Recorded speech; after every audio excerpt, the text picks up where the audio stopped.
તો ગૌલોકમાં તો પ્રભુનો વાસ છે। જો કે ગુજરાતના ગૌધરામાં લોકો પરેશાન છે। શા માટે જાણવા માટે જોઈએ આ રિપોર્ટ।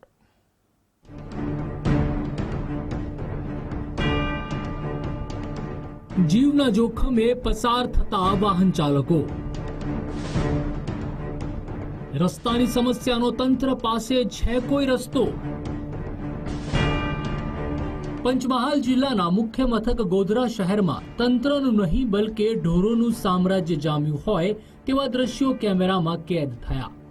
વાહન ચાલકોનું કહેવું છે કે તેઓ જીવને જોખમમાં મૂકીને માર્ગ પરથી પસાર થઈ રહ્યા છે। કોઈ દુર્ઘટના બને તે પહેલા એક્શન લેવાય તે પણ ખૂબ જ જરૂરી છે।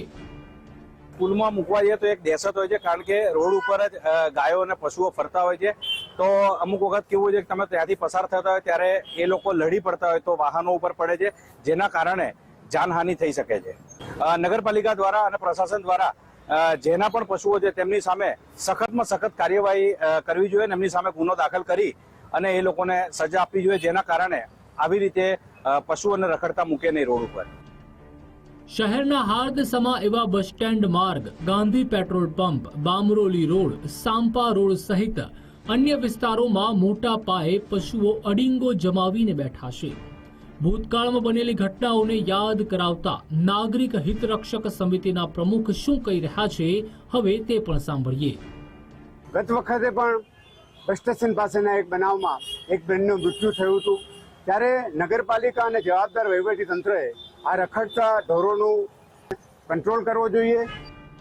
તો આ તરફ નગરપાલિકાના વિરોધ પક્ષના નેતાનું પણ કહેવું છે કે વખતો વખત શાસકોને શ્વાન અને રખડતા ઢોર મામલે રજૂઆતો કરવામાં આવી છે, જો કે નક્કર પગલા આજ દિન સુધી નથી લેવાયા। અંદર રખડતા ઢોરો, પશુઓ અને શ્વાનોનો ખૂબ ત્રાસ છે, તેનાથી પબ્લિક ત્રાહિમામ છે।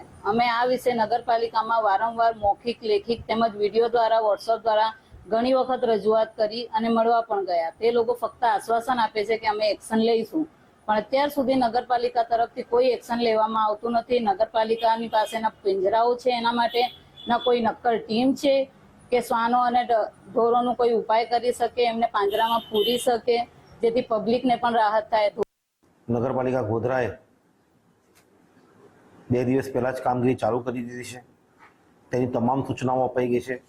પશુપાલકો જે છે તેઓને બી અમે નગરપાલિકા ખાતે બોલાવી મિટિંગ કરેલ છે કે આ તમારા ઢોરો રોડ પર ના આવે તેના માટે અકસ્માત થાય છે એવી તેમને સમજણ પાડેલી છે અને આગામી દિવસોમાં આ કાર્યક્રમ ચાલુ રહેશે અને ઢોર જેમ બને એમ મુખ્ય માર્ગો પર ના આવે તેવા પ્રયત્નો કરવામાં આવશે।